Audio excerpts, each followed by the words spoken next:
Pues ahí le pido entonces que ya lleguemos un poco a la vida, a la pequeña vida cotidiana, después de observar lo que le va a pasar a las grandes empresas y a las grandes estructuras industriales, lo que va a pasar a nuestra vida cotidiana. ¿En cuánto tiempo calcula usted que el coche eléctrico o el coche autónomo va a hacerse ya dueño de la situación en nuestras calles? Para el 2030, 95%. De 2030, o sea, 12 años. Sí. 95% de todos los kilómetros van a ser en coches eléctricos, autónomos y a demanda.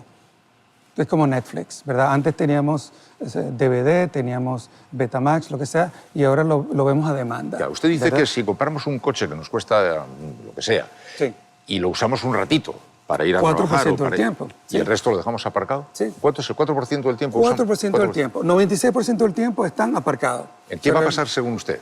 Básicamente vamos a tener, o sea, imagínese Uber, que va a ser eléctrico y autónomo. O sea, no van a tener conductor, simplemente lo llamamos, hacemos un clic y vienen sin conductor, nos metemos en el coche, vamos al trabajo o vamos al supermercado o vamos al colegio y ellos siguen rodando todo el día. Básicamente, en vez de ser usados 4%, van a ser usados 40%, 60% del tiempo. ¿Qué quiere decir eso? No tenemos que tener coches. Realmente va a ser 10% más barato hacer eso que tener un coche. Ya, pero ¿sabe lo que pasa? Que ahí el individualismo, la sensación de propiedad, la sensación de yo organizo mi vida más o menos como me dé la gana, va a ser un obstáculo para aceptar esto, ¿no?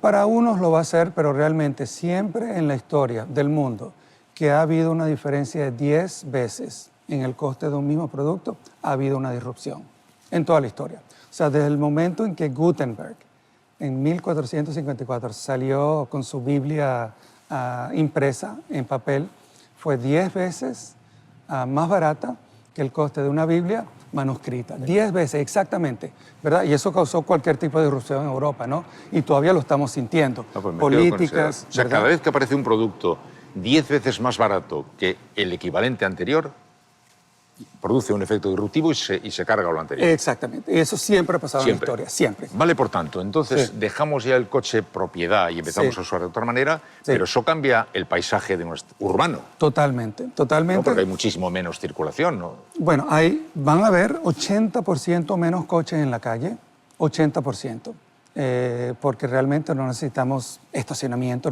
no necesitamos pararlos. Las ciudades, sobre todo las nuevas, son de 20 a 30% de el espacio en las ciudades son estacionamientos.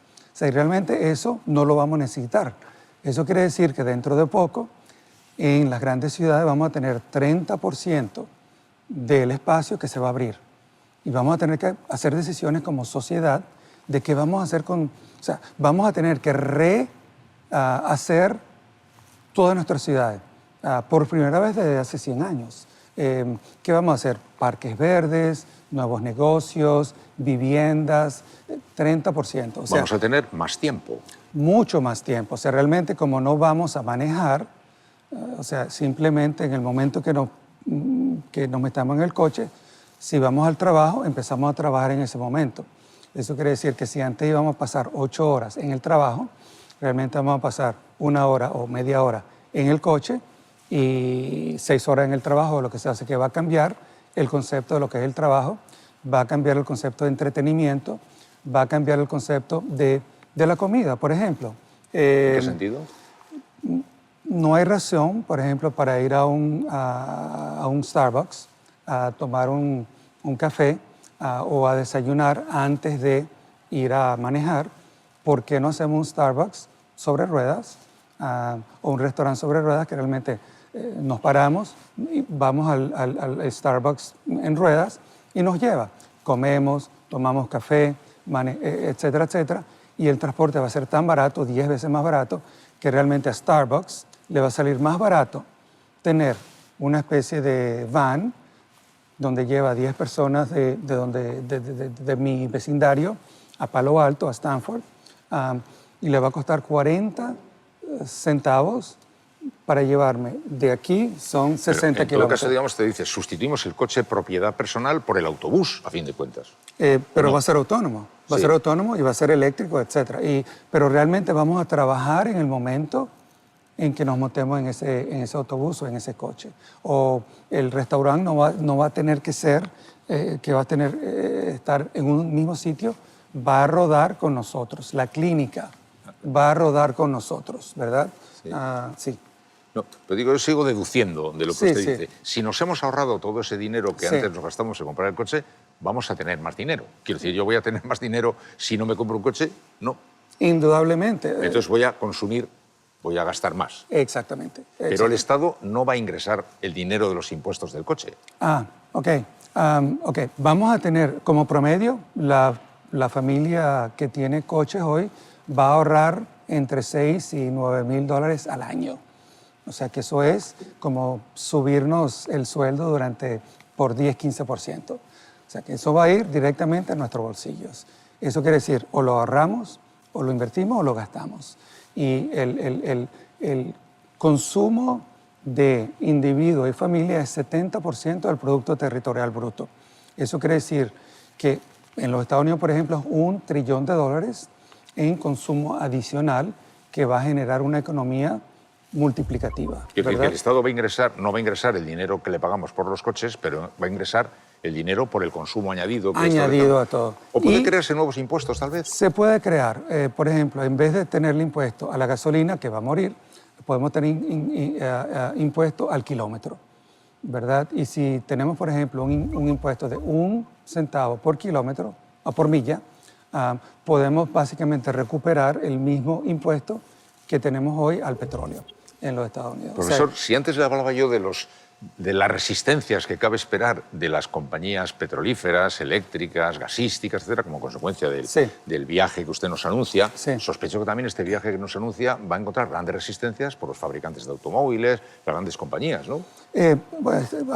Las compañías existentes ya saben lo que vienen, o sea, están cambiando radicalmente los anuncios que han hecho, que van a electrificar, que van a automatizar, etcétera, han sido radicales durante este último año. BMW, Ford, GM, etcétera, han anunciado que van a cambiarse radicalmente a este nuevo mundo. No sé si lo van a hacer a tiempo, porque va a pasar mucho más rápidamente de lo que ellos piensan. Pero como hay siempre en la disrupción, hay ganadores y hay perdedores. Y una de las razones por las cuales las empresas de petróleo no están teniendo tanta influencia hoy es porque compañías como Google y Apple, Amazon, son las empresas que están haciendo la tecnología para los nuevos vehículos. Coches autónomos que usan inteligencia artificial.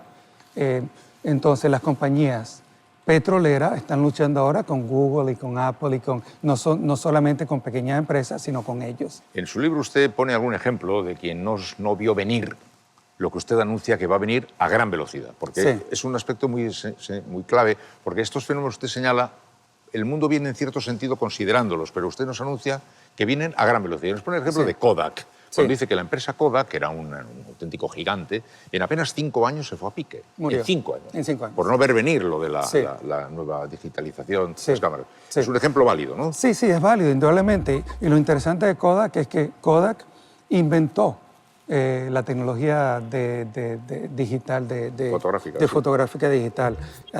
Y ellos venían, lo vieron venir, pero simplemente no se pudieron adaptar. Culturalmente todavía estaban en el mundo viejo, no sabían que venía tan rápidamente. Pero en 5 años se fueron. 5 años simplemente murieron. Y por supuesto las compañías que sí lo vieron venir, que comenzaron nuevas compañías en base a nuevos modelos de negocio, simplemente los Facebook y etcétera, los Googles fueron las compañías, los Apples fueron las compañías que realmente tuvieron éxito en el nuevo mundo de la cámara digital. Bueno, ¿y el trabajo qué le va a pasar? Porque estas novedades van a afectar seriamente al empleo en muchos capítulos. Coméntelo, por favor. Todas las disrupciones crean empleo y destruyen empleos. Kodak, simplemente los que trabajan en Kodak y en esa industria simplemente perdieron esos empleos, pero se generaron nuevos empleos. Cuando haya la disrupción de, por ejemplo, el transporte, tengamos coches autónomos, 5 millones de personas en los Estados Unidos que conducen, ese es su principal empleo, van a perder su empleo. Y eso va a pasar muy rápidamente. Pero se van a generar 10 millones, 15 millones de nuevos empleos. ¿En dónde? ¿En qué? En otras áreas, porque realmente vamos a generar 2 trillones de dólares en ingresos adicionales a la economía. Eso quiere decir que la economía va a subir desde entre 10 a 15%. La economía americana tiene 150 millones de empleos.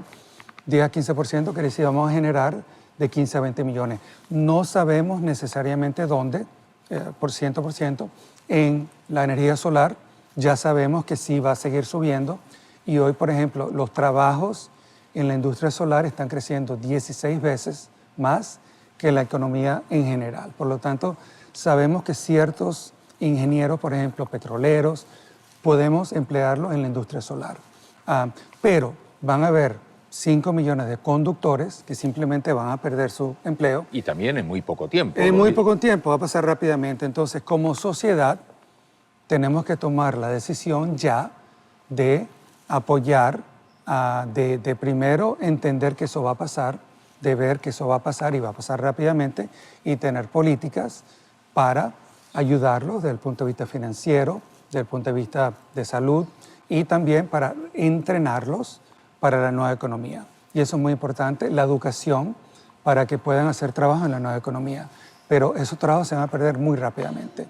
Se van a crear mucho más trabajo, realmente, pero los que se van a perder rápidamente.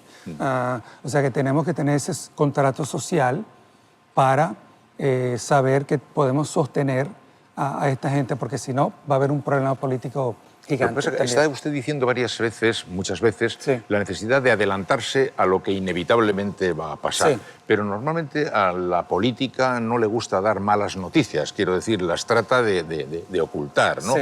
Y entonces ahí hay una contradicción, la necesidad Sí. de actuar antes de, Sí. y por otro lado, el temor a notificar un cambio muy grande que puede poner nerviosa a la población, ¿no? Sí. Podemos tener políticas en este momento anticipando. O sea, realmente no hay necesidad.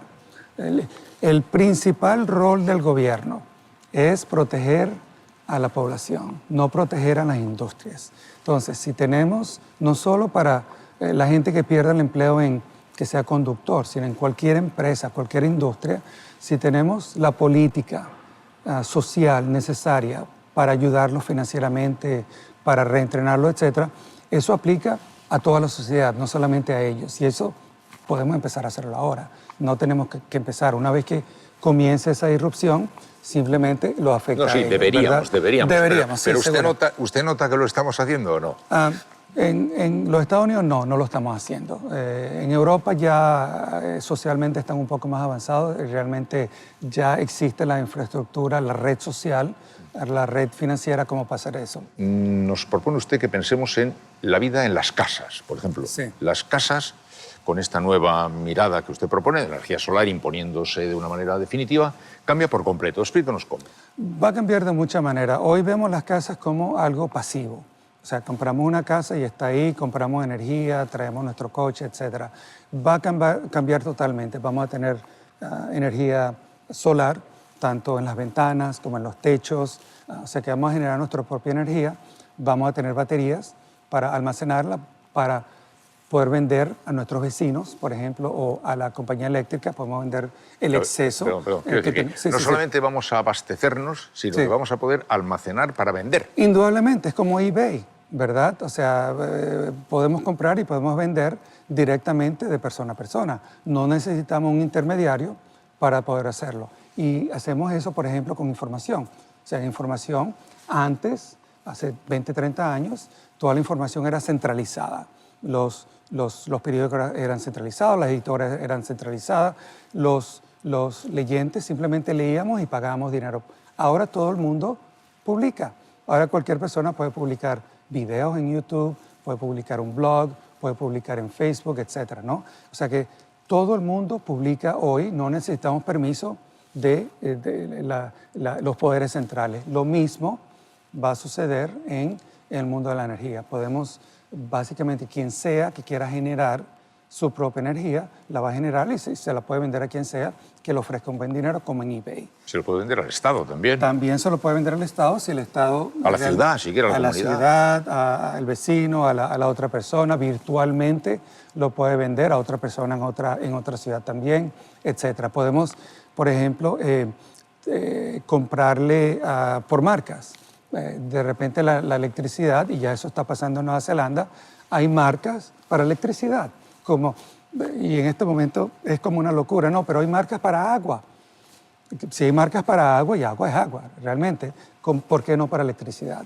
Y entonces, de repente, alguien quiere comprar electricidad solar o eólica, etcétera. ¿De esta marca o de la otra? De la otra marca, la marca de Real Madrid, o etcétera, ¿no?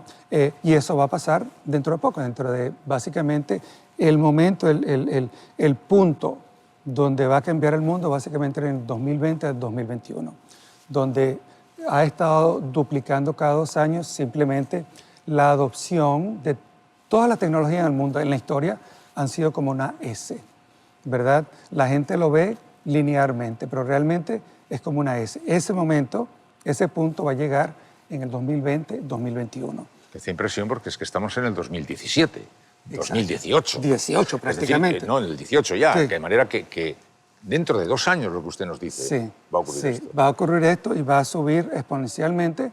80% del mercado realmente va a adoptarlo durante 5 años y después va básicamente a estabilizarse. Y, profesor, como yo no puedo distribuir esa energía que almaceno, porque ahora Sí. de repente me he convertido en fin, generador de mi propia energía, Sí. no la tengo que pedir, la tengo yo y además me sobra y además se la vendo al ayuntamiento para los hospitales. Sí. Pero no lo puedo yo distribuir. Puede No. ser que por ahí las compañías eléctricas encuentren, los que estén más espabilados, encuentren su manera de colocarse ahí. Indudablemente, o sea, el sistema de distribución que tenemos ahora va a seguir y realmente va a tener más valor porque vamos a generar mucho más energía localmente, en las ciudades, en los pueblos, etcétera. O sea que va a tener valor, pero el modelo de negocio va a cambiar. Y si se imaginan las compañías eléctricas como Uber o Airbnb, básicamente si yo le vendo a mi vecino usando la infraestructura del municipio, básicamente la compañía eléctrica puede tomar un porcentaje de todas esas transacciones, como un eBay, como un Uber, ¿verdad? Y es un modelo de negocio mucho más interesante, porque realmente ellos no tienen que producir la energía para vender, etcétera. Simplemente cualquier transacción, ellos toman un pedazo de ellos, como ser un banco. Y eso es lo que va a cambiar muy pronto. ¿Está pasando también. ya esto, en cierto sentido, en algún sitio? Está empezando a pasar en Alemania, está empezando a pasar en Australia. O sea, en Australia es muy interesante porque 25% de las casas en Australia ya tienen energía solar, 25%, lo cual es impresionante. Lo único que lo está parando, por supuesto, es el gobierno, pero baterías baratas. Y ya para el 2020 vamos a tener baterías suficientemente baratas como para que cualquier casa pueda almacenar, digamos, un día de electricidad por $1 diario. $1 diario. Un día de electricidad. Entonces, eso quiere decir que podemos ir a 100% de penetración solar para quien sea que tenga una casa en un área solar o que no sea solar. Inclusive, en Dinamarca ya hay una escuela que genera 50% de su energía anual con energía solar en Dinamarca. O sea, eso realmente no es muy solar, ¿verdad? Y eso va a pasar realmente en todo el mundo y ya está empezando a pasar en varios países. Sí. En 2 años, entonces me impresiona mucho, profesor. Seguro. Sí. ¿Y en qué más cosas? Porque, por ejemplo, estamos mirando, hay millones de aspectos a observar, pero háganos observar algún otro. Vemos los coches, las ciudades han cambiado, las casas, la fisonomía de todo el país. Las casas van a cambiar también porque realmente si tenemos un coche hoy y lo aparcamos en la casa, realmente ese espacio va a estar libre. El garaje ya desaparece. El garaje desaparece. ¿Y qué vamos a hacer con el garaje? Podemos, por ejemplo, convertirlo en otro apartamento para rentarlo a un estudiante, ¿verdad? Hacer dinero. O podemos tener Airbnb, o podemos expandir la casa, etc. O sea que realmente vamos a tener más espacio tanto dentro de la casa como fuera de la casa. Vamos a tener más espacio verde, vamos a caminar más. Por supuesto, todo ese espacio es difícil realmente para mucha gente imaginarse cuánto espacio. Yo hice la cuenta, por ejemplo, en Los Ángeles, el espacio que va a ser vacío de estacionamiento puede meter 3 ciudades del tamaño de San Francisco dentro del espacio que va a ser vacío de estacionamiento dentro de 7, 8 años. 3 ciudades del tamaño de San Francisco. ¿Qué quiere decir eso? que la población de Los Ángeles, los líderes en Los Ángeles tienen que empezar a pensar qué hacer con todo ese espacio, porque o van a tener un desierto, ¿verdad? Como Detroit, que eso no es lo que queremos tener, o si empiezan a planear hoy, pueden tener básicamente la economía de 3 ciudades del tamaño de San Francisco. Da un poquito de miedo. ¿Se imagina usted a los especuladores lanzados a la guerra por esos espacios? Bueno, ahorita es el momento de tomar decisiones cuando mucha gente no lo cree, o cuando la gente la cree que va a pasar en 10 o 20 años. Es el momento de tomar decisiones políticas, de tomar decisiones que nos afecten a todos, porque en el momento en que suceda es cuando vienen todos los lobbies, todos los especuladores, etcétera, para comerse esas nuevas oportunidades. Pero van a haber muchísimas oportunidades de rehacer la ciudad. Vamos a rehacer, reconstruir el sistema urbano por primera vez en 100 años, porque vamos a tener 30% disponible en puestos de estacionamiento. Sí, hasta ahora se dice que la ciudad es un lugar para coches, en la cual de cuando en cuando encontramos un hueco para las personas. Seguro. Eso ahora, dice usted, va a cambiar. Sí, va a cambiar completamente.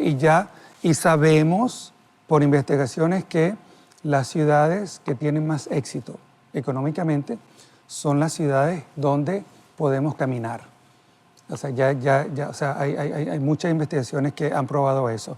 Y entonces, San Francisco, por ejemplo... Sí, las zonas peatonales están aumentando en todas las exacto, capitales del mundo. porque esas son las ciudades que atraen el talento, que comienza compañías, que genera el empleo, que genera el dinero, etcétera, etcétera, que se reinvierte en nuevas compañías, etcétera. Y entonces vamos a poder, por primera vez en 100 años, rehacer nuestras ciudades para la humanidad, para la gente, porque las ciudades que tenemos hoy es para los coches, o sea, no es para nosotros. Y podemos humanizar nuestras ciudades por primera vez en un siglo. Y deberíamos aprovechar esta oportunidad para hacerlo porque podemos anticipar cuándo viene esta disrupción. Bueno, lo que nos cuenta anuncia un cambio de tal calibre en nuestras estructuras financieras, económicas, en nuestra forma de relacionarnos, en los equilibrios geoestratégicos del mundo, en nuestra manera de vivir, en nuestros usos y costumbres, en la vida cotidiana, y tan para dentro de 10 minutos, sí, que produce un poco de impresión. ¿Le creen a usted cuando dice estas cosas, profesor, o dudan? ¿Qué reparo fundamental le pone? Bueno, yo tengo haciendo predicciones ya una docena de años y varias de mis predicciones que, digamos, hace 10 años, que yo dije, por ejemplo, que la energía solar iba a estar a 3.5 centavos en el año 2020, ya ha pasado. O mi predicción que los coches eléctricos de 300 kilómetros iban a estar a $35,000 a $40,000 en el 2018, ya han pasado. O sea que realmente mis predicciones, porque están basadas realmente en tecnología, en ciencia, no están basados simplemente en esperanza o en lo que sea, ahora sí me creen. Ahorita sí me creen porque mis predicciones han estado acertadas. La duda es si va a ser un par de años después, 3 años después, etcétera, pero no si va a pasar. No, y también con qué tipo de tensión, porque sí, dices que va a ir a China. Claro, allí es un país que, como puede proyectar a medio plazo, posiblemente va a tener en ese sentido ventaja frente a Europa, por ejemplo, que tiene más dificultades de tomar decisiones, sí, a 27 o a 28, sí, o Estados Unidos también, etcétera, sí, ¿no? Sí. En ese sentido se va a adelantar China, seguramente. Indudablemente, China está tomando invirtiendo en realmente las industrias que van a dominar energía y transportación, indudablemente. Coches eléctricos, en solar, en baterías, están invirtiendo masivamente. Saben que para dominar tecnológicamente y económicamente, y quién sabe, militarmente, el siglo XXI hay que dominar la energía y el transporte. Bueno, pues vamos a concluir. Nosotros tenemos la costumbre de formular siempre una última pregunta idéntica, que es ¿cómo imagina usted el mundo dentro de 25 años? Pero por lo que nos está usted contando, esto es mucho antes de 25 años, pero sí, imagine, fuerce un poquitín la imaginación, sí, y ¿qué se imagina usted que está pasando al mundo dentro de 20 años? Va a ser un mundo más humano, las ciudades van a ser más humanas. Cuando hagamos la transición a solar y a coche eléctrico por razones económicas, va a haber menos polución, realmente cero desde el punto de vista de energía y transporte, o sea que va a ser más limpia, más humana, más equitativa, porque el transporte va a ser para todo el mundo, no solamente para los que pueden, o sea que va a ser mucho más positiva. La comida va a ser mucho más barata también por la energía siendo 10 veces más barata, el transporte siendo 10 veces más barato, la comida va a ser también más barata. O sea que va a ser un mundo más limpio, más humano, más equitativo para todos, realmente, para toda la sociedad. Pues quiero ya redondear esta última pregunta con algo que señala usted en el libro y que me parece muy destacado y que quisiera hacer un recuadro especial. Uno de los grandes problemas que la humanidad tiene ahora mismo es la falta de agua.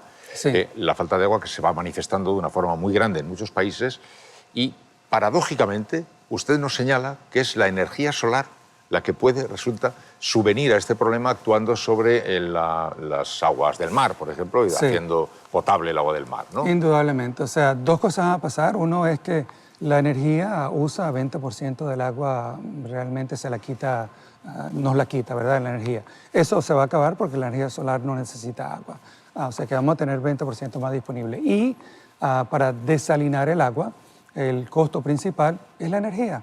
Y cuando tengamos energía solar que sea 10 veces más barata que lo que tenemos ahora, vamos a poder tener agua que sea mucho más barata, que cualquier persona en cualquier sitio en el mundo puede generar barato, localmente, sin necesidad de importarla, sin necesidad de... Sí, o sea que el agua, la energía, el transporte, la comida, todo va a ser más barato. Profesor, que se cumplan sus vaticinios y que no nos matemos en el camino, en la lucha de los intereses por evitarlo. Probablemente todo va a ser bien, o sea, vamos a tener problemas intermediarios, pero para el 2030 todo va a estar bien. Sí, gracias. Muchísimo gusto, profesor. Gracias. Sí.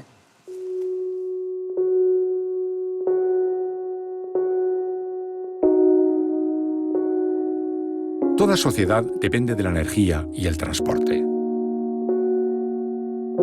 Y la disrupción de la energía solar lo va a transformar todo.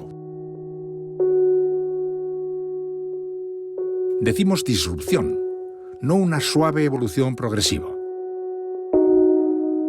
Un cambio rápido. Un cambio que revolucionará nuestra manera de consumir el tiempo y el dinero, y la fisonomía de nuestras ciudades, y de nuestros oficios.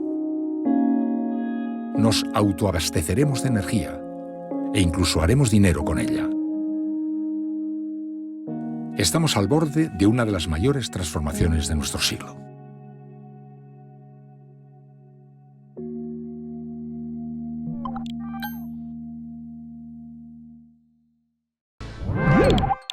En Cero, de Movistar Plus.